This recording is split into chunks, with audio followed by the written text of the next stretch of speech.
Hello बच्चों, कैसे हैं आप लोग। आई होप आप लोग बेहतर होंगे। आज की क्लास में हम संख्या पद्धति यानी नंबर सिस्टम के बारे में पढ़ने जा रहे हैं। तो 9 क्लास का जो पहला चैप्टर है इन 9 टॉपिकों पे, इन 9 टॉपिकों को पढ़ने से 9 क्लास का पहला चैप्टर यानी संख्या पद्धति समाप्त। अब हम लोग बच्चों दो संख्याओं के बीच परिमेय संख्या निकालने के लिए सीखेंगे। जैसे यहाँ क्वेश्चन है कि 2 और 3 के बीच 5 परिमेय संख्या निकालना है, 3/5 और 4/5 के बीच 4 परिमेय संख्या निकालना है। फिर उसके बाद 1/3 और 3/5 के बीच 3 परिमेय संख्या निकालना है। तो चलो हम लोग शुरू करते हैं। जैसे पहला क्वेश्चन है तुम्हारे पास कि 2 और 3 के बीच है ना, कितना परिमेय संख्या लेना है? 5 परिमेय संख्या लेना है। तो जितना भी कहेगा, अगर 5 कहेगा तो 5 में 1 जोड़ देना, 6 से ये दोनों में गुना करना, ऊपर नीचे दोनों। अगर मान लो 4 कहता तो 4 में 1 जोड़ देते, कितना हो जाता? 5। तो 5 से दोनों में गुना करते। अगर मान लो 3 कहता तो 3 में 1 जोड़ देंगे, कितना होगा? 4। तो 4 से दोनों में गुना करना, ऊपर नीचे ये दोनों में गुना करना है। तो यहाँ पे है तुम्हारे पास 5, n बराबर कितना है? 5। तो 5 में 1 जोड़ देंगे, कितना हो जाएगा? 6। यानी इस 6 से ये दोनों संख्या में गुना करना है, लेकिन भिन्न के रूप में लिखने के बाद। तो यहाँ पे तुम्हारे पास 2 है, 2 को तुम ऐसे लिख सकते हो 2/1, एक देने से कोई फर्क नहीं पड़ेगा, लेकिन ये P/Q के रूप में हो गया। अब यहाँ पे क्या करना है, ऊपर भी तुमको 5 कहा तो 5 में 1 जोड़ दिए 6, ऊपर भी 6 से गुना करना है, नीचे भी 6 से गुना करना है, तो 12/6 हो जाएगा। दूसरी संख्या तुम्हारे पास 3, इसके भी नीचे कुछ नहीं तो 1 है। यहाँ पे भी तुमको क्या करना है, 6 से ऊपर भी गुना करना है, 6 से नीचे भी गुना करना है। यहाँ पे हो जाएगा तुमको 18/6। अब ये 12/6 और 18/6 के बीच जो संख्या होगा उसको लेना है, यानी नीचे हर सेम रखेंगे। 12 है तो 13, 14, 15 ऐसे 17 तक जाएंगे, इसके बीच लेना है। तो अब परिमेय संख्या जो हो जाएगा तुम्हारे पास 13/6 है ना, 14/6, फिर 15/6 है ना, 16/6, फिर 17/6। ये सारी संख्या जो हो गया 3 और 2 और 3 के बीच का परिमेय संख्या। दूसरा तुम्हारा क्वेश्चन है कि 3/5 और 4/5 के बीच तुमको 4 परिमेय संख्या निकालना है। कितना निकालना है? 4। यानी यहाँ पे n बराबर तुम्हारे पास कितना है? n बराबर 4 है, तो n में 1 जोड़ देना है, यानी n+1 करना है। तो n में 1 जोड़ोगे, 4 में 1 जोड़ोगे, कितना हो जाएगा? 5। अब इस 5 से इसके अंश और हर में गुना करेंगे, इसके भी अंश और हर में गुना करेंगे, तो तुम्हारे पास 3/5 है। तो 3/5 में तुम ऊपर भी किससे गुना करोगे? 5 से। नीचे भी किससे गुना करोगे? 5 से। तो 15 कितना हो जाएगा? 25 हो जाएगा। दूसरी संख्या है तुम्हारे पास 4/5। तो 4/5 में भी ऊपर भी तुमको 5 से गुना करना है, नीचे भी 5 से गुना करना है। 20 कितना हो जाएगा? 25। अब 15/25 और 20/25 इसके बीच लेना है, नीचे सेम रहेगा, ऊपर 15 है तो 16, 17, 18, 19 तक जाएंगे, है ना। तो यहाँ पे तुमको 3/4, 3/5 और 4/5 के बीच 4 परिमेय संख्या निकल गया। 16/25 है ना, फिर 17/25, फिर 18/25, फिर 19/25। अब हम लोग यहाँ पे सीखे, जब हर सेम रहे, हर सेम रहे तब इस टाइप से करना है। यहाँ पे भी हर सेम था, कुछ नहीं था, नीचे 1 था, हर सेम था। यहाँ पे हर अलग अलग है, यहाँ पे 3 है, यहाँ 5 है, हर अलग अलग है। तो सेम यही प्रोसेस करना है, लेकिन एक एक्स्ट्रा काम इसमें करना पड़ेगा कि ये हर को सेम करना पड़ेगा, हर को सेम करना पड़ेगा। तो चलो अब हम लोग इस क्वेश्चन को हल करते हैं। 1/3 और 3/5 के बीच 3 परिमेय संख्या निकालना है। तो यहाँ पे हर सेम करना, दोनों का हर अलग अलग है तो हर सेम करेंगे। तो 3 और 5 का एलसीएम लेंगे, एलसीएम लेंगे तुमको 3 और 5 का, तो कितना आ जाएगा? 3 का गुणनखंड करोगे 1 गुना 3, 5 का गुणनखंड करोगे 1 गुना 5, तो दोनों में 1 है, एलसीएम में तो 1 लेंगे, बाकी जो बचा उस संख्या को भी लेना है। तो एलसीएम कितना हो गया तुम्हारे पास? 15। अब इसका हर भी 15 बनाना है, इसका हर भी 15 बनाना है। तो तुम्हारे पास पहला नंबर क्या है? 1/3 है, 1/3 है, इसको तुम 15 बनाओगे हर में, तो किससे गुना करना पड़ेगा? 5 से। तो 5 से ऊपर गुना किए, नीचे गुना किए तो ऊपर भी गुना करना पड़ेगा। तो यहाँ पे हो जाएगा 5 बटे तुमको 15। दूसरी संख्या है तुम्हारे पास 3/5 है ना, 3/5 है, इसको 15 बनाना है। 15 बनाने के लिए 3 से गुना करना पड़ेगा, 3 से नीचे किए तो ऊपर भी 3 से गुना करना पड़ेगा, 9/15 होगा।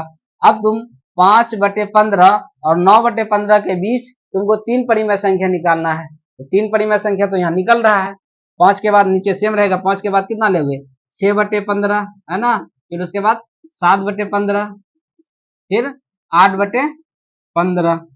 अगर मान लो इसके बीच में नहीं निकलता, फिर वही प्रोसेस करते कि हर सेम है कितना कर रहा है 3, 3 में एक जोड़ करके 4, 4 से ऊपर नीचे गुना करते हैं, यानी इसमें भी गुना करते ऊपर भी नीचे भी, यहाँ भी ऊपर भी नीचे भी, फिर उसके बीच का संख्या लेते हैं, लेकिन यहाँ निकल गया तो इसको ऐसे ही छोड़ देते हैं। अब हम लोग आगे टॉपिक पे बढ़ते हैं। अपरिमेय संख्या को हम संख्या रेखा पे कैसे दर्शाएंगे उसको सीखना है।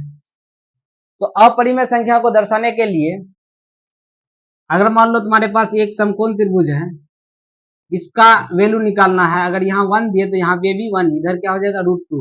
अगर ये तुम्हारे पास ऐसे है, यहाँ पे अगर √3 है तो यहाँ उससे एक कम, यानी यहाँ पे कितना होगा √2 और यहाँ पे 1। उसी तरह अगर मान लो तुम्हारे पास अगर इधर √5 है तो √5 से एक कम, नीचे कितना लेना है √4 और इधर 1 लेना है। यहाँ पे भी हमेशा 1 लेना है, यहाँ जितना रहेगा उससे एक कम यहाँ लेंगे। तो हम आगे बढ़ते हैं कैसे निकालना है √2 को। तो √2 निकालने के लिए एक हम रेखा लिए है ना, एक यूनिट यानी जितना बड़ा इधर लेना है उतने बड़ा यहाँ पे लंब डाल करके उतने बड़ा ऐसे लेना है ना। यहाँ पे 90 डिग्री कोण बनना है, 90 डिग्री का। ये तुम्हारा कितना लिए, ए बी कितना लिए तुम्हारे पास 1 यूनिट है ना, और इधर भी क्या लिए, मान लो ये BC है, ये भी तुम कितना लिए हो 1 यूनिट लिए हो। अब क्या करना है, इसको ऐसे मिला देना है, तो यही जो रेखा होगा तुमको कितना हो जाएगा √2 होगा। लेकिन ये तो ये रेखा है, अब इसी के बराबर तुमको इस रेखा पे बताना है कि कहाँ पे होगा। तो इसको ऐसे यहाँ से नापेंगे है ना, कंपास से ऐसे नापना है, नाप करके ऐसे गिरा देना है ना। तो जहां होगा वही तुम्हारा क्या, जहां इस रेखा को काटेगा वही बिंदु तुम्हारा क्या हो जाएगा √2, क्योंकि ये तुम्हारा √2 था तो इसी के बराबर हम यहाँ लिए ये, तो यही तुम्हारा कितना हो गया √2। मान लो तुमको √3 को दर्शाना है, √3 को दर्शाने के लिए पहले तुमको नीचे √2 चाहिए। √3 अभी बताए हैं कि अगर मान लो तुमको यहाँ √3 दर्शाना है तो यहाँ पे √2 लेना पड़ेगा, यहाँ पे 1 लेना पड़ेगा। तो √3 है ना, √3 को दर्शाने के लिए फिर एक रेखा लोगे, यहाँ पे मान लो 1 यूनिट जितना बड़ा लिए ए बी है ना, उतने बड़ा यहाँ पे लंब डालना है, 90 डिग्री कोण बना करते हुए सीधे खींचना है, फिर यहाँ से तुमको मिला देना है। तो ये तुम्हारा कितना हो गया √2, लेकिन तुमको √2 नहीं चाहिए, कितना चाहिए √3 चाहिए। तो ये 1 यूनिट लिए हैं, इधर भी 1 यूनिट लिए हैं। तो यहाँ पे √2 दर्शाने के लिए यहाँ से नापोगे ऐसे है ना, ऐसे कंपास से काटोगे, ये तुम्हारा कितना हो गया, ये बिंदु जो हो गया मान लो ये यहाँ पे C है तो ये D मान लो, ये D बिंदु तुम्हारा कितना हो गया √2 हो गया। लेकिन तुमको √3 चाहिए, यहाँ से यहाँ तक कितना है तुम्हारे पास, यहाँ से यहाँ तक कितना है √2 है। और ऊपर अगर हम एक यूनिट ले लेते हैं ऐसे, तो ये कितना हो गया तुम्हारा, यहाँ पे 90 डिग्री कोण बनाते हुए ऐसे ले लिए है ना, तो ये तुम्हारा 1 यूनिट हो गया और नीचे कितना हो गया √2। अब ये जो होगा ये रेखा जो ऐसे मिलेगा यही तुम्हारा कितना हो जाएगा √3 होगा, यही तुम्हारा कितना हो जाएगा √3। अब क्या करना है, देखो नीचे तो √2 ले लिया यहाँ से यहाँ तक है ना, यानी AD बराबर कितना हो गया √2, ऊपर कितना लिए हैं 1। अब इसको नाप करके कंपास से ऐसे नाप लेना है, नाप करके ऐसे गिरा देना है ना, यही जो हो जाएगा तुम्हारा ये बिंदु क्या कहलाएगा √3 कहलाएगा। अब हम लोग √5 को दर्शाने के लिए सीखेंगे। मान लो √5 दर्शाना है, तो अभी बोले हैं अगर √5 दर्शाना है, अगर ये तुम्हारा √5 लेना है तो नीचे कितना लेना पड़ेगा √4 और 1। तो सेम काम करेंगे हम, एक रेखा लेंगे, एक रेखा लिए ऐसे है ना, यहाँ पे √4 लेना है, √4 मतलब 2 लेना है, इधर 2 यूनिट लेंगे, इधर 1 यूनिट लेंगे। यहां से यहां तक मान लो तुम्हारा 2 यूनिट है, कितना है 2 यूनिट, यानी 2 यूनिट का मतलब इधर जितना लोगे उसका आधा इधर लेना है, यहाँ पे लंब डालना है, यहाँ पे लंब डालना है। इधर तुम 1 यूनिट लिए हो, कितना लिए हो 1 यूनिट लिए, इधर तुम्हारा 2 यूनिट है और इधर 1 यूनिट है, यानी इसका 2 गुना ये है। अब इसको ऐसे मिला देंगे तो ये जो रेखा हुआ ये तुम्हारा कितना हो गया √5, क्योंकि 2 यूनिट मतलब कितना हो गया √4 और ये 1, ये √5 हो गया। अब इसी को क्या करना है, ऐसे कंपास से नाप लेना है ना। ऐसे नापने के बाद जहां आएगा उसको ऐसे ले लेना, इसी के बराबर इस रेखा पे ले लेना है, यही तुम्हारा कितना हो गया √5। ये सब संख्या तो दर्शाना फिर भी आसान था। अब पॉइंट वाला संख्या, जो संख्या रूट में पॉइंट में हो उसको कैसे दर्शाएंगे उसको देखते हैं। √3.5 को संख्या रेखा पे दर्शाना है, तो इसको दर्शाने के लिए सबसे पहले रूट में जितना रहेगा, अगर 3.5 है तो 3.5 नाप लेना है। मान लो यहां से यहां तक तुम्हारा ए बी जो है, ए बी तुम्हारा कितना है ए बी, ये ए बी तुम ले लिए 3.5 सेंटीमीटर। अब फिर क्या करना है तुमको, 1 यूनिट इधर बढ़ा लेना है, 1 यूनिट इधर बढ़ा लेना है ना। 1 यूनिट बढ़ाया, मान लो ये सी है। अब फिर ये ए सी का आधा करना है। सबसे पहला काम क्या किया, जितना रूट में है उतना ले लेंगे, 1 यूनिट बढ़ा देना है। फिर जितना बड़ा रेखा होगा जैसे ए से सी तक उसका आधा कर लेना। आधा करने के लिए तुम यहां से ऐसे चाप लोगे, ऐसे आगे काटोगे, फिर यहाँ काटोगे ऐसे नीचे, है ना। फिर इधर से चाप लोगे तुम, इधर से चाप लोगे, फिर ऐसे काटोगे, ऐसे काटोगे। तो ये जो होगा इस रेखा को जहां मिलेगा वही तुम्हारा क्या यहाँ कट रहा है, यहाँ पे कट रहा है। अब यहाँ पे तुम स्केल रखोगे, ऐसे जो खींचोगे डॉट डॉट से, है ना, यही पॉइंट तुम्हारा आधा हो गया। ये पॉइंट क्या हो गया आधा। आधा करने के बाद अब इसको केंद्र मान करके एक चाप इतना बड़ा केंद्र लेना है, इसको ऐसे यहाँ से एक अर्धवृत्त बना लेना है। इसको क्या करना है, यहाँ से एक अर्धवृत्त बना लेना है। तो ऐसे अर्धवृत्त बना लिए है ना। अर्धवृत्त बनाने के बाद तो आधा किए थे। अब ये जो बी है ए बी 3.5, यहाँ पे तुमको लंबा डाल देना है। यहाँ पे क्या कर देना है 90 डिग्री का कोण बना लेना है। कोण बनाने तो तुम लोग सीखे ही हो, है ना, तो 90 डिग्री। अब यही रेखा जो है डी, यानी बी डी ही तुम्हारा क्या हो गया, बी डी ही तुम्हारा √3.5 हो गया। बी डी ही तुम्हारा क्या हो गया, यही √3.5 हो गया। अब ये तो ये इतना बड़ा है, इस इतना बड़ा ही तुमको इस रेखा पे ले लेना है। तो यहां से ऐसे नापोगे, है ना, नापने के बाद इसको ऐसे गिरा देना है, यानी चाप ले लेना है। तो यही बिंदु तो जो तुम्हारा हो जाएगा वो कितना हो जाएगा √3.5। जब नहीं समझ में आया तो फिर देखो आगे क्वेश्चन हम लोग करते हैं √9.3 को। तो यहाँ पे भी एक रेखा ले लेना है। क्या करना है, एक रेखा ले लिए, मान लो कितना लिए हैं 9.3। ये तुम्हारा कितना है ए बी कितना है 9.3। सेम वही प्रोसेस, एक यूनिट इधर बढ़ा लेना, जितना भी बड़ा बढ़ाना होगा इधर बढ़ा सकते हो, है ना। इतना बढ़ा लिए, मान लो ये सी है। अब फिर इसका आधा करेंगे, एसी का क्या करना है आधा। आधा करने के लिए यहाँ से चाप लेकर के काटते हैं, फिर इधर फिर उधर से काटोगे ऐसे ऐसे, तो जहां होगा यही मान लो बिंदु तुम्हारा क्या है आधा। आधा तो हो गया। अब इसको केंद्र मान लेना है, एक अर्धवृत्त खींच देना है। इसको केंद्र मान करके इसको यहाँ से यहाँ तक क्या हो जाएगा तुम्हारे पास त्रिज्या हो जाएगा, है ना। इसको खींचते हुए एक अर्धवृत्त ले लेना है ना। अब अर्धवृत्त ले लिए। अब यहाँ पे क्या करना है, जहां से जहां तक तुम्हारे पास 9.3 था वहां पे एक लंबा डाल देना है। लंबा डालेंगे तो यही जो तुम्हारा हो गया ये रेखा बी डी, यही बी डी रेखा तुम्हारे पास बी डी बराबर कितना हो जाएगा √9.3। यही हो गया √9.3, यही बी डी। अब इसी के बराबर तुमको रेखा पे लेना है ना, ये रेखा है ना, ये तो यहाँ पे आ गया तुमको √9.3, लेकिन इसी के बराबर तुमको रेखा पे लेना है। तो यहाँ से ऐसे कंपास लेकर के नापना है, फिर इसको ऐसे गिरा देना है ना। यही बिंदु तुम्हारा कितना हो जाएगा √9.3। तो अब हम लोग आगे टॉपिक पे बढ़ते हैं। यहाँ पे अब हम लोग वास्तविक संख्या का दशमलव प्रसार पढ़ेंगे कि कौन सी संख्या का दशमलव प्रसार शांत होगा और कौन सी संख्या का दशमलव प्रसार अशांत होगा। जैसे मान लो क्वेश्चन है तुम्हारे पास 1/2, तो यहाँ पे एक को तुम 2 से भाग दोगे, एक को क्या करना है 2 से भाग देना है। यहाँ 0 पॉइंट दोगे, यहाँ 10 होगा, कितना बार में लगेगा 5 बार में, 5 दूनी 10, है ना। ये पूरा पूरी तुम्हारे पास 0 आ गया, तो ये तुम्हारा कितना हो गया शांत हो गया। ये तुम्हारा कितना हो गया शांत, यानी जब शेष फल 0 आ जाए तो वैसी संख्या को क्या बोला जाएगा शांत दशमलव प्रसार। जैसे मान लो तुम 1/3 लिए हो, इसको भाग दो, 1 को तुमको भाग देना है 3 से, तो यहाँ पे 0.0 दोगे 10 होगा, क्या बार में लगेगा 3 बार में 9 होगा, फिर 1 बचेगा, फिर यहाँ 0 बैठाओगे, फिर क्या बार में लगेगा 3 बार में, है ना, फिर 9 होगा, फिर 1 बचेगा, फिर इसी तरह 0 दोगे, फिर 3 बार में लगेगा 9, फिर 1 बचेगा, यानी ये चलते रहेगा, ये चलते रहेगा, हमेशा ये चलते रहेगा। तो ये तुम्हारा क्या है, अशांत है, कभी शेषफल 0 आ ही नहीं रहा है। शेषफल जब 0 नहीं आए तो वैसी संख्या को क्या बोलेंगे, अशांत।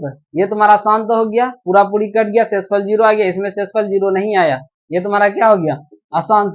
यानी इसका वैल्यू कितना है तुम्हारे पास, 0.3 पे रख दी, ये हमेशा चलते रहेगा। ये अशांत भी हो गया और आवर्ती यानी रिपीट हो रहा है, और ऐसी संख्या भी होगा जो ना तो अशांत होगा ना तो अशांत होगा, रिपीट नहीं होगा, अशांत होगा रिपीट नहीं होगा। तो उसको हम लोग आगे क्लास में देखेंगे, कब कोई संख्या शांत होता है, किसका दशमलव प्रसार, किसका दशमलव प्रसार अशांत होता है। जिसके नीचे डिनोमिनेटर में सिर्फ 2 और 5 का फैक्टर हो, वैसी संख्या शांत कहलाता है, वो आगे क्लास में पढ़ेंगे। अब हम लोग आगे टॉपिक पे बढ़ते हैं, दो संख्या के बीच अपरिमेय। अभी तक क्या पढ़े थे, दो संख्या के बीच परिमेय संख्या निकालना, लेकिन यहाँ पे क्या पढ़ोगे, दो संख्या के बीच अपरिमेय संख्या निकालना। तो यहाँ 1/7 है और 2/7 है, इसके बीच तुमको अपरिमेय संख्या लेना है। तो 1/7 है, इसमें क्या करना है तुमको, 1 को 7 से भाग देना है। तो 1 को 7 से भाग देने पे तुमको कितना आ जाएगा वैल्यू, 1/7 का वैल्यू आ जाएगा तुमको 0.14, है ना। उसके बाद 2/7 का वैल्यू तुम्हारे पास कितना आ जाएगा, 0.28, है ना। तो यहाँ पे ऐसी संख्या लेना है जो अपरिमेय हो और ये दोनों के बीच में हो, यानी इससे ज्यादा इससे कम हो। तो ऐसी संख्या इस तरह से हम ले सकते हैं, मान लो यहाँ पे 0.12 है तो हम 0.15 ले लेते हैं, फिर कोई संख्या ले लेते हैं, फिर इस 5 को 2 बार लिख देते हैं, फिर कोई संख्या ले लिए मान लो, फिर 5 को 3 बार लिख दिए, है ना, डॉट डॉट। यानी ऐसी संख्या जो ना तो रिपीट हो रहा है ना खत्म हो रहा है। जैसे यहाँ पे देखो, अगर इस टाइप से लोगे 1 बार 2 बार 3 बार, तो ऐसी संख्या भी क्या होता है, अपरिमेय होता है। फिर मान लो 1.5 लिए तो हम 0.16 ले लेते हैं। फिर यहाँ पे क्या करते हैं, कोई भी संख्या ले लेते हैं, मान लो 9 ले लिए, फिर 1 बार 6 है तो 2 बार 6 लिख देते हैं, फिर कोई संख्या ले लेते हैं, फिर 3 बार 6 ले देते हैं, डॉट डॉट कर देते हैं। तो ये भी क्या हो गया तुम्हारा अपरिमेय। मान लो फिर 0.17 ले लिए, है ना, फिर यहाँ पे कोई संख्या ले लेते हैं, फिर 2 बार 7 ले लिए, फिर कोई संख्या ले लेते हैं, फिर 3 बार 7 ले लिए, तो ये संख्या भी क्या हो गया, अपरिमेय हो जाए। मान लो 0.8 ले लिए, फिर यहाँ पे कोई संख्या ले लिए, फिर 2 बार 8 ले लिए, है ना, फिर कोई संख्या ले लिए, फिर 3 बार 8 ले लिए, ऐसी संख्या भी क्या होगा, अपरिमेय। फिर 0. मान लो 9 ले लिए, फिर कोई संख्या ले लिए, फिर 2 बार 9 ले लिए, फिर कोई संख्या ले लिए, फिर 3 बार 9 ले लिए, तो ये संख्या भी, ये सारा संख्या क्या हो जाएगा, इन दोनों के बीच का अपरिमेय संख्या। अब इसके बीच का अपरिमेय संख्या 5/7 है ना। इसको जब भाग दोगे तो 0.71 आएगा, और 9.11 है, जब इसको भाग करोगे तो ये 0.81 आएगा। अब क्या करना है, इससे ज्यादा लेना है और इससे कम, यानी तुम 0.71 है तो 72 ले लो या 73 ले लो। यहाँ पे 72 ले लिए, फिर कोई संख्या ले लेना है, मान लो 5 ले लिए, 1 बार 2 है, फिर 2 बार 2 ले लेते हैं, फिर भी कोई संख्या ले लेते हैं, 6 ले लिए मान लो, फिर 3 बार 2 ले लिए, ये तुम्हारा अपरिमेय हो गया। फिर मान लो 0.73 ले लिए, फिर कोई संख्या ले लिए, फिर 2 बार 3 ले लिए, फिर कोई संख्या ले लिए, है ना, फिर 3 बार 3 ले लिए, तो ये तुम्हारा क्या हो जाएगा, ये दोनों के बीच का अपरिमेय संख्या होगा। फिर 0.75 ले लिए, फिर कोई संख्या ले लेते हैं, फिर 2 बार 5 ले लेते हैं, फिर कोई संख्या ले लेते हैं, है ना, फिर 3 बार 5 ले लेते हैं, ये क्या हो गया, अपरिमेय। इसी तरह से तुम किसी भी दो संख्या के बीच अनंत परिमेय होता है और अनंत अपरिमेय होता है, इसको तुम आसानी से निकाल सकते हो और आगे भी ले सकते हो। अब हम लोग हर का परिमेयकरण सीखेंगे, यानी जैसे हर का परिमेयकरण मतलब हर में अपरिमेय संख्या होगा, उसको क्या बनाना है, परिमेय संख्या बनाना है। जैसे यहाँ पे √2 है, ये अपरिमेय हर नीचे में, यहाँ पे भी 2 + √3 है, ये भी तुम्हारा क्या है, अपरिमेय। यहाँ पे √7 - √6 है, ये भी क्या है, अपरिमेय। तो यहाँ पे क्या करना है तुमको, परिमेय संख्या बनाना है। तो उसको बनाना भी आसान है। जैसे मान लो 1/√2 ले लिए, तो हर का परिमेयकरण करना, हर में जो रहेगा उसी से अंश और हर में गुना करना है। अगर जैसे इसमें है √2 है तो √2 से ही ऊपर नीचे गुना करेंगे। यहाँ पे कितना है 2 प्लस √3 है, तो यहाँ पे भी 2 प्लस √3 से नहीं, साइन बदल करके, अगर यहाँ प्लस रहेगा तो माइनस से ऊपर नीचे गुना करेंगे, अगर माइनस रहता तो प्लस से। तो यहाँ पे तुम्हारे पास 1/√2 है, तो 1/√2 में हर का परिमेयकरण करने में नीचे भी, यानी जो नीचे रहेगा उसी से ऊपर नीचे गुना करना है। ऊपर भी √2 से गुना किए, नीचे भी √2 से गुना किए, तो ऊपर √2 गुना 1 कितना हो जाएगा √2 ही होगा, और इधर √2 गुना √2 √4 हो जाएगा। ऊपर तो √2 ही रहेगा और इसका वैल्यू तुम्हारे पास कितना आ जाएगा 2 आ जाएगा। उसी तरह तुमको इस संख्या का परिमेयकरण करना है, 1/2 प्लस √3 है। इसका परिमेयकरण करने के लिए जो संख्या नीचे है उसी से ऊपर नीचे गुना करेंगे, लेकिन साइन बदल करके। अगर यहाँ प्लस है तो माइनस से, माइनस रहता तो प्लस से। यहाँ पे प्लस है तो माइनस से ऊपर नीचे गुना करेंगे, माइनस से ऊपर नीचे गुना करेंगे, यानी 2 माइनस √3, नीचे भी क्या हो जाएगा 2 माइनस √3। अब ऊपर ऊपर गुना होगा, नीचे नीचे गुना होगा। ऊपर ऊपर गुना करोगे तो 1 से गुना करोगे वही आ जाएगा। नीचे देखो, जब भी इस टाइप का संख्या रहे बीच में गुना रहे, सेम है 2 2 √3 और बीच में गुना है, एक में प्लस एक में माइनस, तो डायरेक्ट क्या करना, पहला का स्क्वायर, पहला जो भी रहे पहले का स्क्वायर माइनस दूसरे का। अगर ये वाला इधर रहता ये वाला उधर रहता तब भी वही करते, पहला का स्क्वायर माइनस दूसरा का स्क्वायर। यहाँ पे पहला कितना है तुम्हारे पास 2 है तो 2 का स्क्वायर करेंगे, दूसरा कितना है √3 है तो √3 का स्क्वायर करेंगे। तो यहाँ पे 2 का स्क्वायर माइनस √3 का स्क्वायर, तो यहाँ पे ऊपर तो वही रह जाएगा, है ना। नीचे √2 का स्क्वायर कितना आ जाएगा तुम्हारे पास 4, और √3 का स्क्वायर 3, घट करके कितना आ जाएगा 1 आ जाएगा, है ना। एक एक नीचे 1 आया ना, एक परिमेय संख्या है, तो हर का परिमेयकरण हो गया। फिर मान लो इस टाइप का क्वेश्चन है,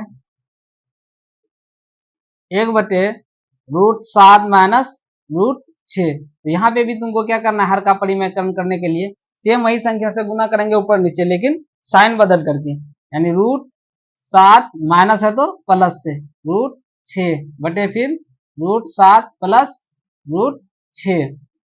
जब इसको ऊपर गुना करोगे, ऊपर तो 1 है, 1 से गुना करोगे सेम संख्या ही आएगा, है ना। नीचे लेकिन देखो अभी बोले थे ना, यहाँ सेम है बीच में गुना है, सेम संख्या √7 √7 √6 एक में प्लस एक में माइनस, तो क्या होगा डायरेक्ट पहला का स्क्वायर माइनस दूसरा का स्क्वायर। पहला कितना तुम्हारे पास √7, तो √7 का स्क्वायर माइनस √6 का स्क्वायर करना है, तो यहाँ पे √7 का स्क्वायर माइनस √6 का स्क्वायर करना है। तो ऊपर तो सेम रहेगा √7 प्लस √6, और नीचे कितना हो जाएगा तुम्हारे पास √7 का स्क्वायर 7 हो जाएगा, और √6 का स्क्वायर 6 हो जाएगा। अब इसका वैल्यू कितना हो गया तुम्हारे पास √7 प्लस √6 बटे 1, है ना। नीचे तुम्हारा हो गया 1, 1 परिमेय संख्या, यानी इन सारा संख्या का हर का परिमेयकरण तुम लोग आसानी से सीखे। अब हम लोग आगे टॉपिक में बढ़ते हैं। इन सारी संख्याओं को P/Q यानी बटे भिन्न के रूप में लिखने के लिए सीखेंगे। तो यहाँ पे तुम्हारे पास पहला क्वेश्चन है 0.3 बार, है ना, 1.27 पे बार, फिर 0.235 पे बार, 0.6 पे बार। तो इसमें सबसे पहले क्या करना है, क्वेश्चन है तुम्हारे पास 0.3, तो इस क्वेश्चन को बनाने के लिए पहले मान लेते हैं, माना कि, है ना, x बराबर 0.3, इसको समीकरण 1 मान लेते हैं, यानी जितना दिया हुआ था उसी को x बराबर मान लिया, एक समीकरण 1 हो गया। अगर मान लो यहाँ पे एक अंक पे बार है, तो एक पे एक जीरो से दोनों तरफ गुना करेंगे। यहाँ पे 2 अंक पे बार है, तो एक पे 2 जीरो मतलब 100 से दोनों तरफ गुना करना पड़ेगा। यहाँ पे भी कितना है 2 अंक पे बार है, तो एक पे 2 जीरो मतलब 100 से दोनों तरफ गुना करना पड़ेगा। यहाँ एक ही अंक पे बार है, तो एक पे एक जीरो मतलब 10 से, तो 10 से, है ना, क्या करना है दोनों तरफ गुना करना है, दोनों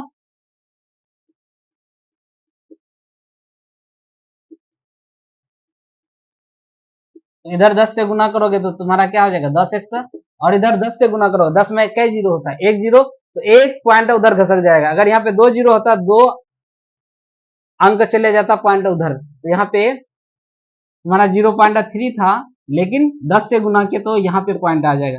अब बार का मतलब क्या हो गया, 3 आते रहेगा, 3 आते रहेगा। बार का मतलब क्या है, यानी 0.3 पे बार का मतलब क्या है, 0.3333 अनंत तक जाएगा। अब समीकरण 2 में समीकरण को 1 को घटा देना है ना।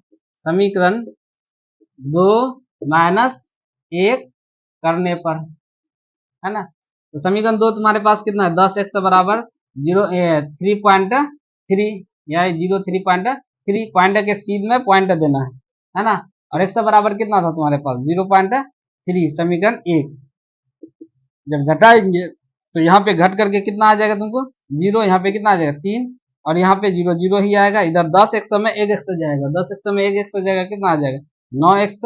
अब ये गुना में उधर जाएगा तो भाग में, x बराबर कितना आ जाएगा, 3/9।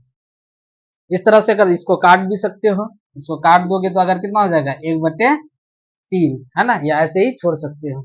तो सबसे पहला काम क्या करना है तुमको, जितना दिया हुआ x बराबर उतना मान लेंगे, उसको समीकरण 1 मानेंगे। फिर दूसरा काम क्या करना है, देखना है कि बार कितना अंक पे बार है। यहाँ पे 1 अंक पे है तो 1 पे 1 जीरो, मतलब 10 से दोनों तरफ गुना करना है। यहाँ पे 2 अंक पे बार है तो मतलब 1 पे 2 जीरो, तो 100 से दोनों तरफ गुना करेंगे। अगर 100 से गुना करेंगे 2 अंक इधर चले आएगा पॉइंट यहाँ पे। तो अब दूसरे क्वेश्चन को हम लोग देखते हैं। अब तुम्हारे पास कितना है, 0.127, है ना, इस पे बार है। तो ये वही काम करेंगे, लेट मान लेंगे, है ना, x इज इक्वल टू या 1 पॉइंट इतना है, तो x इज इक्वल टू 1.27 इस पे बार है। इसको समीकरण 1 मान लिए। अब देखो क्या अंक पे बार है, पॉइंट के बाद 2 अंक, 1 2 2 अंक पे बार है तो 1 पे 2 जीरो, मतलब 100 से दोनों तरफ गुना करेंगे, किससे, 100 से, है ना, दोनों तरफ गुना करने पर।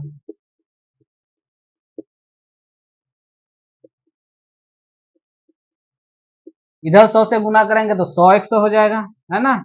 और इधर जो 100 से गुना करोगे, 100 में कई जीरो होता है, 2 जीरो, तो 2 अंक उधर चले जाएगा पॉइंट, यानी यहाँ पे पॉइंट 1 2, यहाँ पे पॉइंट आ जाएगा। तुम्हारे पास 1.27 था, 2 7 पे देख रही है, मतलब 2 7 अब आते रहेगा, 2 7 जिंदगी भर आते रहेगा। तो तुम्हारा पॉइंट यहाँ पे था, लेकिन 100 से गुना किए हो, 100 में 2 जीरो होता है, 2 अंक इधर पॉइंट घसक जाएगा, है ना, 1 2 यहाँ पे पॉइंट आ जाएगा, यहाँ पे पॉइंट नहीं रहेगा। अब क्या करना है, समीकरण 2 में फिर वही समीकरण 1 घटा देना है ना। समीकरण 2 माइनस 1 करने पर, है ना। तो समीकरण 2 है तुम्हारे पास 100x बराबर 127.27। फिर पॉइंट के सीध में पॉइंट देना घटाने में, पॉइंट के सामने पॉइंट है, इधर पॉइंट से पहले जो संख्या है 1 है, और पॉइंट के बाद तुम्हारे पास 2 7 है, यहाँ पे 1 से बराबर है ना। अब इसको घटाओगे, जब घटाओगे तो इधर तो 0 0 आ जाएगा, है ना। इधर तुमको 7 में 1 जाएगा, 6 हो जाएगा, इधर 2 इधर 1, फिर यहाँ पे 100 100 में 1 1 जाएगा, कितना 100 बचेगा, 99x। अब 99 तुम्हारा गुना में है, उधर जाएगा तो भाग में, यानी x बराबर हो जाएगा 126/99, है ना, 126/99। तो यही हो गया तुम्हारा p अपॉन q के फॉर्म, यानी 1.27 का p अपॉन q रूप ऐसा हुआ। अब हम लोग तीसरे क्वेश्चन में पढ़ते हैं। अब तीसरा क्वेश्चन है 0.235, यहाँ पे 2 अंक पे रेकरिंग है, तो यहाँ पे फिर वही काम करना है, लेट मान लेना है, x इज इक्वल टू 0.235 बार। ये समीकरण 1 मान लिए। अब देखो क्या अंक पे बार है, 2 अंक पे है, 1 पे 2 जीरो, मतलब 100 से दोनों तरफ गुना करेंगे। अगर 3 अंक पे बार रहता तो 1 पे 3 जीरो, मतलब 1000 से दोनों तरफ गुना करना है। यहाँ पे 2 अंक पे ही बार है, तो 2 अंक पे बार है तो किससे गुना करना पड़ेगा, 100 से गुना करना पड़ेगा, है ना।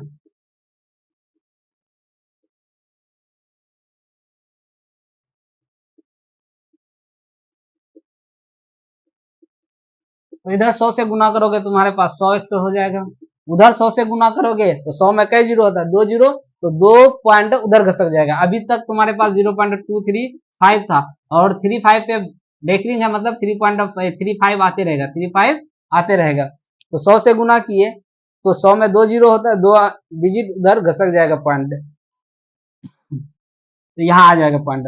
अब ये समीकरण कितना हो गया तुम्हारे पास, 2। अब समीकरण 2 में समीकरण 1 को घटा देना है,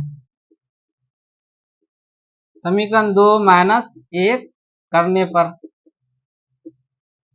तो समीकरण 2 तुम्हारे पास 100x बराबर है 23.535 है ना। अब पॉइंट के सामने पॉइंट दोगे, यहाँ पे पॉइंट के सामने पॉइंट दिए, पॉइंट से पहले इधर जीरो है, जीरो लिखेंगे, पॉइंट के बाद कितना है तुम्हारे पास 2 3 5।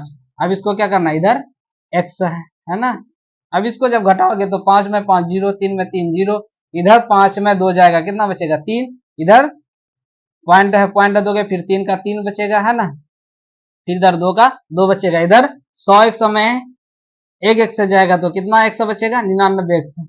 अब तुम्हारे पास ये 99 जो है गुना में है, उधर भेजेंगे तो भाग में चले जाएगा, मतलब नीचे चले जाएगा। यहाँ पे x बराबर तुम्हारे पास आ जाएगा 23.3 बटे 99। अब ये तो तुम्हारे पॉइंट में है, अब पॉइंट हटाओगे तो पॉइंट के बाद एक अंक है, एक जीरो यहाँ बैठा देना है। अगर पॉइंट के बाद 2 अंक रहता पॉइंट हटाने पे तो यहाँ 2 जीरो बैठा देता। अब इस पॉइंट को हमको हटाना है तो यहाँ पे कितना जीरो दे देंगे, एक जीरो। यही तुम्हारा हो गया इस संख्या का p अपॉन क्यू रूट। अब हम लोग आगे टॉपिक पे बढ़ते हैं। दो परिमेय संख्या का जोड़ घटा, मतलब r हुआ परिमेय रेशनल नंबर और आई आर मतलब इरेशनल नंबर अपरिमेय संख्या। जब दोनों संख्या परिमेय हो यानी परिमेय परिमेय, तब उसका जोड़ घटा गुना भाग क्या होगा। तो दो अगर परिमेय है तो उसका जोड़ रहे चाहे घटा रहे गुना रहे भाग रहे सब क्या होगा, परिमेय ही होगा, मतलब रेशनल नंबर ही होगा। अगर ये दोनों अपरिमेय है उसका जोड़ घटा गुना भाग परिमेय भी हो सकता है और अपरिमेय भी हो सकता है। फिर एक परिमेय है तुम्हारे पास, एक अपरिमेय संख्या है, इसका जोड़ घटा गुना भाग तुम्हारे पास क्या होगा, यहाँ पे भी परिमेय और अपरिमेय दोनों होगा। एक ही स्थिति में यहाँ परिमेय होगा जब जीरो से गुना करेंगे या जीरो को किसी से भाग देंगे अपरिमेय संख्या से, तभी ये परिमेय होगा। बाकी सभी स्थिति में क्या होगा, समझते हैं क्वेश्चन के द्वारा हम, जब दो संख्या परिमेय हो, दोनों परिमेय हो तो उसका जोड़ घटा गुना भाग परिमेय होता है या अपरिमेय। मान लो दोनों परिमेय 2 + 3 लिए तो 5 हो गया, या 5 4 - 2 लिए, ये तुम्हारे पास 2 हो गया, यानी दो संख्या दोनों परिमेय दोनों का जोड़ लिए तो परिमेय निकला। दोनों परिमेय है घटा लिए तो ये भी कितना हो गया तुम्हारा परिमेय हो गया। अब गुना लेते हैं, मान लो 4 × 3 ये दोनों परिमेय है तो इसका गुना भी 12, ये भी कितना हो गया परिमेय हो गया। मान लो भाग लेते हैं, 8/2 लेते हैं है ना, 4 आया, ये भी तुम्हारा क्या, ये दोनों परिमेय था, इसका भाग भी क्या आ गया, परिमेय ही आ गया।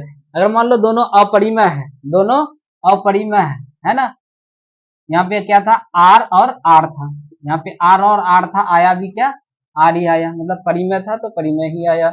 अब दोनों अपरिमेय है, दोनों अपरिमेय है, मान लो ऐसे √2 + -√2 है ना, ये तुम्हारा जीरो आ जाएगा, जीरो आ जाएगा। और जीरो तुम्हारा क्या है, परिमेय संख्या, जीरो क्या है तुम्हारे पास परिमेय संख्या है ना। उसी तरह अगर मान लो ऐसे ले लिए √3 - √2, ये तो घटेगा नहीं, रूट में वही संख्या सेम जब रहेगा तब घटेगा या जुटेगा, दोनों अलग अलग है ना तो घटेगा ना जुटेगा, ऐसे ही रह जाएगा, ये भी अपरिमेय ये भी अपरिमेय, तो हमें बनेगा क्या, अपरिमेय ही बनेगा। तो दो संख्या का भी जोड़ देखे क्या हो गया तुम्हारा, परिमेय हो गया, घटा अपरिमेय, और जोड़ भी अपरिमेय हो सकता है। जैसे मान लो हम ऐसे ले लेते हैं √2 + √3, √2 + √3 दोनों अपरिमेय है लेकिन जोड़ है इसका भी क्या हो जाएगा, अपरिमेय हो जाएगा। उसी तरह तुम गुना में ले सकते हो, जैसे 2 × √3, एक परिमेय एक अपरिमेय, यहाँ दोनों तुमको अपरिमेय लेना, दोनों क्या लेना है, अपरिमेय लेना है, तो √6 हो जाएगा। ये भी तुम्हारे पास क्या है, अपरिमेय ही, ये भी क्या है, अपरिमेय ही है। अब बोलोगे यहाँ पे कैसे, दोनों अगर लेंगे तो परिमेय हो जाएगा, मान लो ऐसे ही लेते हैं गुना में, √2 × √2, दोनों क्या है तुम्हारे पास, दोनों परिमेय संख्या, √4 होता और इसका वैल्यू क्या हो जाता, दोनों अपरिमेय है, √4 होता और इसका वैल्यू 2 होता, ये तुम्हारा क्या आ जाता, ये तुम्हारा आ जाता परिमेय संख्या। उसी तरह दोनों, इसको तो उतना बेहतर नहीं, मेन इसको समझना है, एक परिमेय रहे एक अपरिमेय रहे, इस स्थिति में क्या आएगा, जोड़ घटा गुना भाग क्या होगा तुम्हारा, जब एक संख्या परिमेय रहे एक संख्या अपरिमेय रहे। जैसे मान लो 2 + √3, ये परिमेय है तुम्हारे पास, ये अपरिमेय है, ना ये घटेगा ना जुटेगा, रूट वाले संख्या तभी घटता जुटता जब रूट में सेम हो, है ना। जैसे मान लो ऐसे रहता 2√3 - √3, यहाँ पे 2 ठो √3 है, क्या √3 है, 2, यहाँ पे क्या √3 है, 1, यानी 2 √3 में 1 √3 घटता तो 1 √3 बचता। उसी तरह अगर मान लो 5 रूट 2 रहता, फिर यहाँ पे रहता 2√2, तो यहाँ पे कै ठो √2 है, √2 यहाँ पे कै ठो है 5 ठो, यहाँ पे कितना है 2 ठो, तो 5 में 2 जाएगा, कितना ठो √2 बचेगा 3 ठो √2 बचेगा, है ना। रूट वाली संख्या तभी घटता जुड़ता है जब रूट में सेम संख्या हो, रूट के अंदर में सेम हो। तो यहाँ पे हम ले रहे थे एक परिमेय लिए, एक अपरिमेय लिए, तो ये ना तो घटेगा ना जुटेगा क्योंकि सेम नहीं है, तो ये तुम्हारा क्या हो गया अपरिमेय।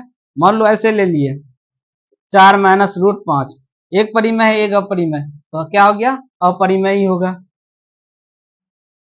उसके बाद मान लो ऐसे ले लिए हम गुना में, एक परिमेय 2 गुना √3, तो हो जाएगा तुमको 2√3, ये क्या हो जाएगा अपरिमेय ही होगा। अगर मान लो ऐसे हम ले लिए रूट, एक ले लेना है 8 भागा √5, तो ये तुम्हारा क्या हो जाएगा 8/√5, ये भी तुम्हारा क्या हो जाएगा अपरिमेय। यानी किसी दो संग एक परिमेय एक अपरिमेय रहे, हमेशा जोड़ घटा गुना भाग अपरिमेय ही होता है, लेकिन गुना और भाग में परिमेय तभी होगा, गुना और भाग में परिमेय तभी होगा जब जीरो से गुना करेंगे या जीरो को किसी से भाग देंगे। जैसे मान लो ऐसे हम लिखते 0 गुना √2, तो कितना आ जाएगा जाता 0, ये तुम्हारा क्या है ये परिमेय है, ये अपरिमेय है, लेकिन इसका गुना क्या निकल गया तुम्हारे पास परिमेय निकल गया। हमेशा एक परिमेय एक अपरिमेय रहे, चाहे जोड़ रहे घटा रहे गुना रहे भाग रहे, हमेशा अपरिमेय आएगा। लेकिन एक स्थिति है गुना और भाग के लिए कि जब जीरो से गुना करते हैं या जीरो से किसी को भाग देते हैं, तब उस स्थिति में परिमेय आ सकता है। तो यहाँ पे जीरो को √2 से गुना किए तो कितना आ गया 0, या ऐसे हम लिख सकते थे 0 भागा है ना √2, तो यहाँ पे भी 0 आता है, जीरो को किसी भी संख्या से भाग देते 0 आता है, यहाँ पे भी तुम्हारा क्या आ जाता है परिमेय। यही दो स्थिति है जब एक परिमेय रहे एक अपरिमेय रहे, और गुना भाग में तभी परिमेय होगा जब जीरो से गुना करेंगे या जीरो को किसी से भाग देंगे। बाकी सारा स्थिति में एक परिमेय एक अपरिमेय है, तो हमेशा क्या होगा अपरिमेय ही होगा। अब हम लोग इस सूत्र को समझते हैं, a प्लस बी का होल स्क्वायर क्या होगा a माइनस बी का whole square, a plus B into a minus B क्या होगा। जैसे तुम्हारे पास है a प्लस बी, इसका होल स्क्वायर लेना है, तो पहले सबसे पहले इसका स्क्वायर करोगे, फिर 2 गुना पहला गुना दूसरा, फिर दूसरा का स्क्वायर, है ना। सबसे पहले क्या करना है पहला जो रहेगा उसका स्क्वायर, फिर ये 2 गुना पहला गुना दूसरा, फिर इसका स्क्वायर दूसरे का स्क्वायर। तो यहाँ पे पहला तुम्हारा कितना है a है, तो a का स्क्वायर करेंगे, फिर तुम्हारे पास फिर क्या करना है 2 गुना पहला गुना दूसरा, 2 लिखेंगे, पहला कितना है a है a, दूसरा कितना है b, फिर उसके बाद दूसरा का स्क्वायर, दूसरा कितना तुम्हारे पास b है b। अगर यहीं पे ऐसे रहता है a माइनस बी का होल स्क्वायर, यहाँ पे भी कुछ नहीं करना है, सेम प्रोसेस है, पहला का स्क्वायर फिर 2 गुना पहला गुना दूसरा फिर दूसरे का स्क्वायर, लेकिन यहाँ माइनस है तो यहाँ पे माइनस आ जाएगा, बाकी सेम है। तो पहला यहाँ कितना है तुम्हारे पास a है, a का स्क्वायर हो जाएगा, फिर यहाँ पे माइनस देंगे 2 गुना a गुना b है ना, 2ab हो जाएगा, फिर उसके बाद प्लस दूसरा का स्क्वायर।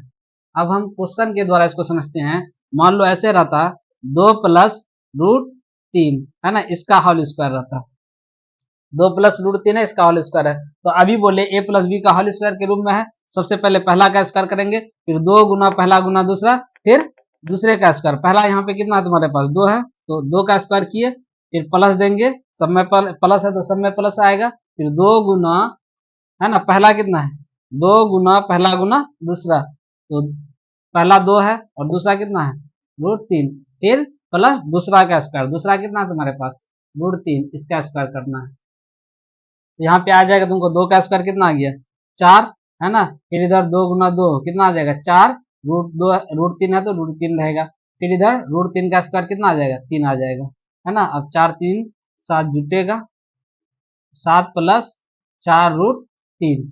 अब मान लो इस टाइप का क्वेश्चन रहता √2 माइनस √3 का होल स्क्वायर, है ना।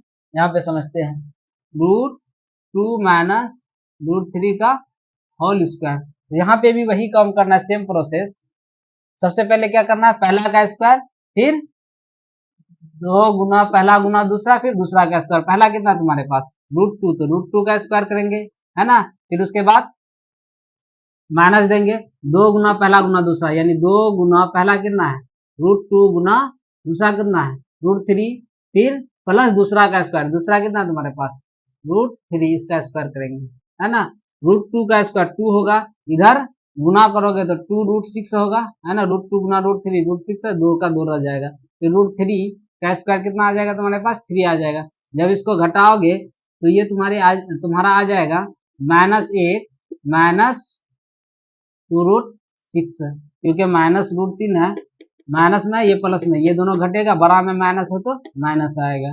इस क्वेश्चन को हम लोग समझते हैं √5 प्लस √2 का होल स्क्वायर, ये a प्लस बी का होल स्क्वायर में है। तो सबसे पहले क्या करते हैं, पहला का स्क्वायर, फिर 2 गुना पहला गुना दूसरा, फिर दूसरा का स्क्वायर। तो यहाँ पे √5 प्लस √2 का होल स्क्वायर है, तो यहाँ पे सबसे पहले क्या करेंगे, पहला का स्क्वायर। पहला कितना तुम्हारे पास, पहला √5 है, 5 नहीं है, √5 है, तो √5 का स्क्वायर कर देंगे, फिर उसके बाद प्लस देंगे, फिर 2 गुना, ये गुना पावर गुना पहला गुना दूसरा, है ना। पहला कितना है तुम्हारे पास √5, दूसरा कितना है √2 है, फिर प्लस दूसरा का स्क्वायर, दूसरा कितना है √2, तो √2 का स्क्वायर लेंगे। तो यहाँ पे √5 का स्क्वायर तुम्हारे पास 5 आ जाएगा, है ना।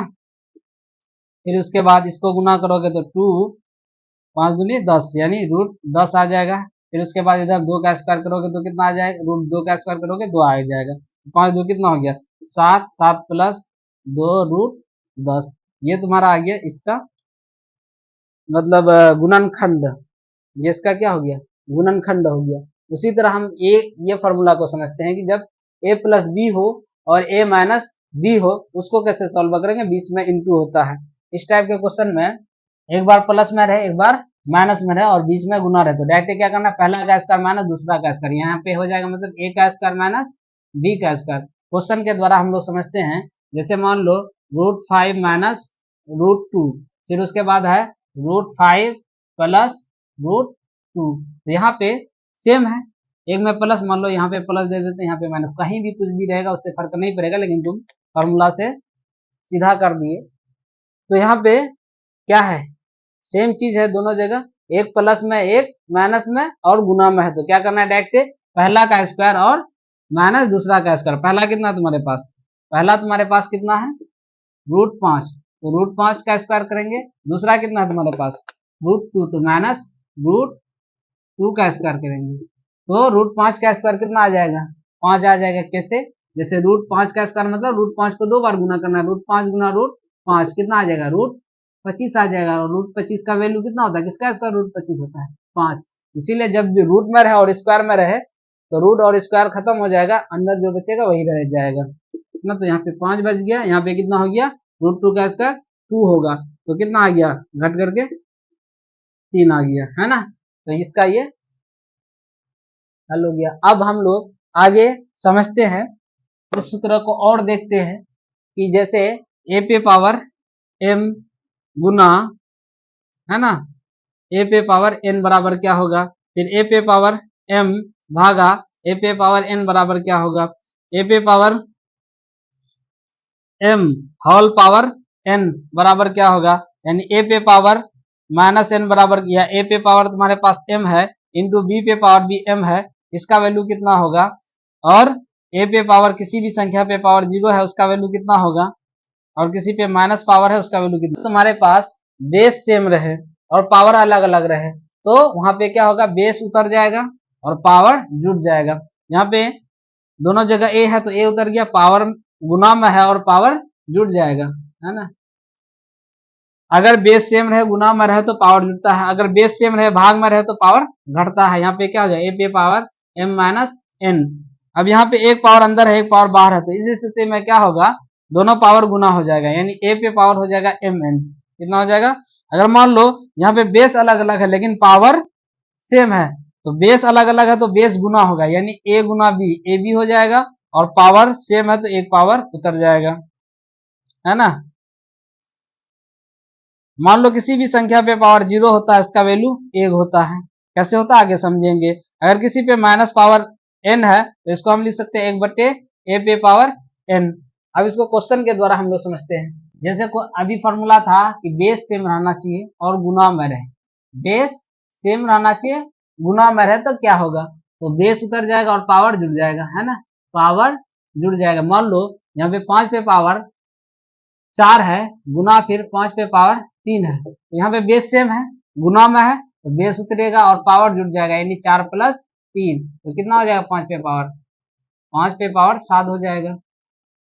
उसी तरह मान लो ऐसे रहता 1/2 पे पावर 5 फिर गुना 1/2 पे पावर 3 रहता या 2 रहता, है ना।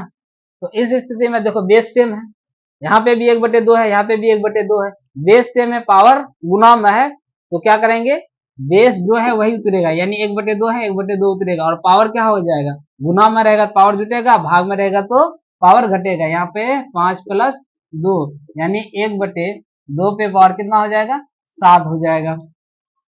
अब मान लो दूसरा फॉर्मूला कि बेस सेम रहे लेकिन भाग में रहे, बेस सेम है लेकिन भाग में है तो यहाँ पे पावर घट जाता है, यहाँ पे पावर क्या हो जाता है घट जाता है। मान लो 5 पे पावर तुम्हारे पास 4 रहता फिर भागा 5 पे पावर 3 रहता, तो इस स्थिति में बेस तो रहेगा लेकिन पावर घट जाएगा, पावर 4 - 3 हो जाएगा, यानी 5 पे पावर 1 हो जाएगा।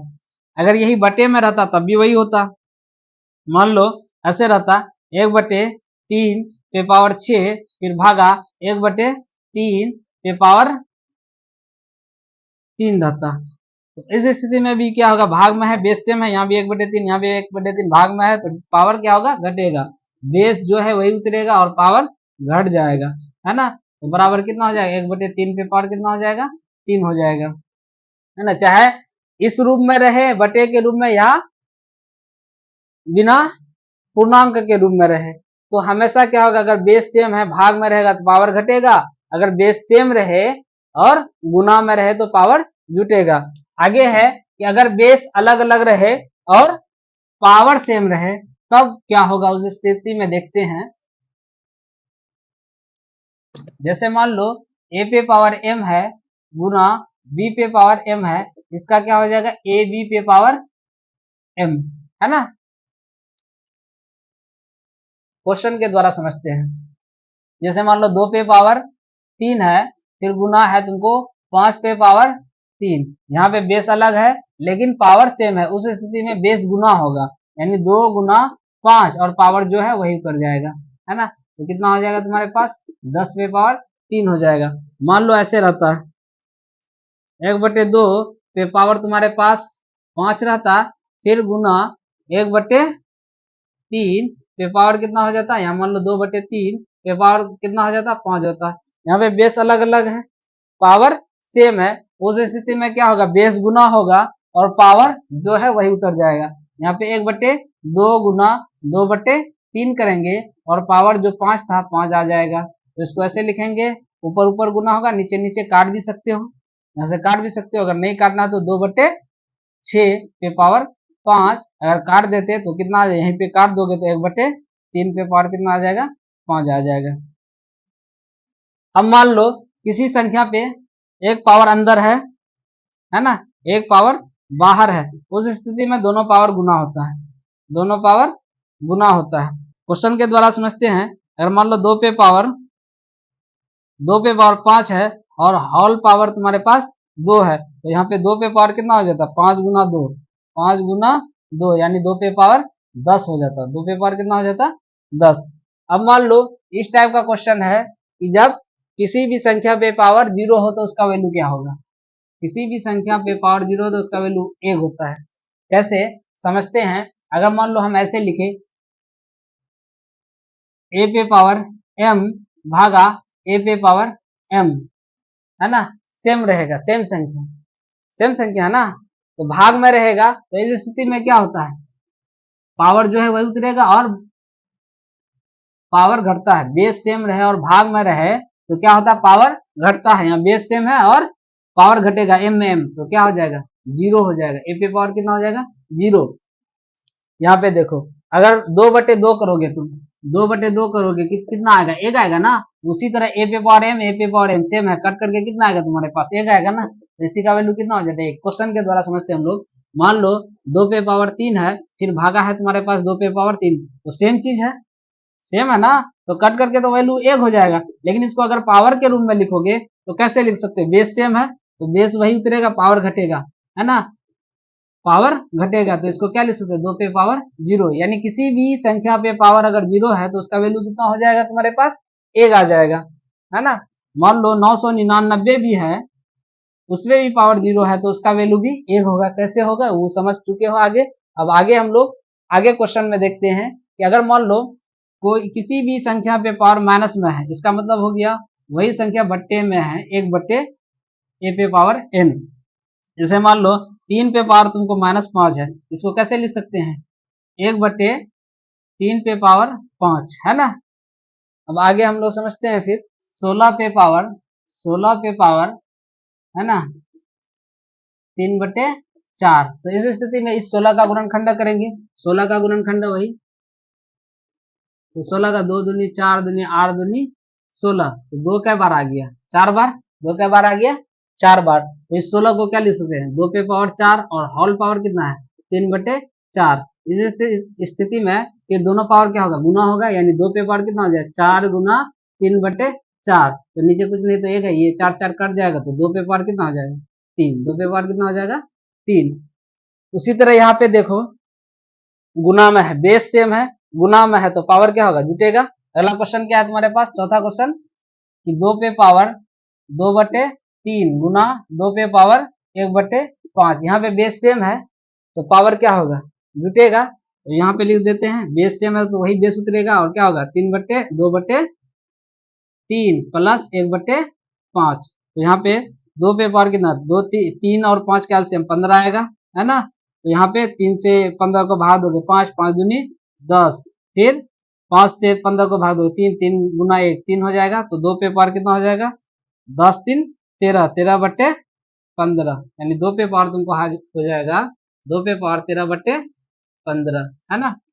अब यहाँ पे देखो इस क्वेश्चन में ये तुम्हारा बेस अलग अलग है पावर सेम है, इसको भी बताए थे अभी सेम प्रोसेस कि अगर बेस सेम रहे तो बेस अलग रहे तो बेस गुना हो जाएगा और पावर उतर जाएगा। यानी इसको कैसे लिख सकते हो 7 गुना 8 और पावर सेम है तो उसको एक बार पावर लिख देना है। तो 8 सत्ते कितना हो जाएगा 56, तो 56 पे पावर कितना हो जाएगा 1/2।